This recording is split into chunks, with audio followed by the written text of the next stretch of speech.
इक्खाग विदेह नरिसर नरवसः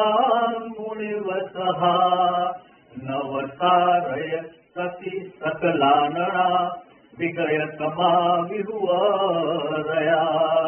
अति उत्तम तेय गुणेहिं महामुनि अमिय बला विउल कुला प्रणमामि ते भवभय मूरण जग शरणा मम शरणं चित्तलेहा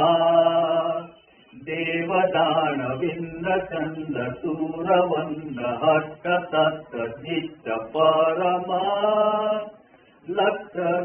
लक्षरूपदन्तरूप पट्टचेय शुद्ध निज धवल दन्तपन्ति सन्ति सत्ति कित्ति मुक्ति जुक्ति गुष्टि पवरा वित्ततेय वन्ददेय कौवलो अभावि अपभावणेय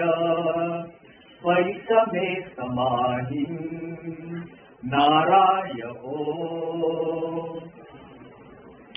विमल शशिकलायिरे सोमम्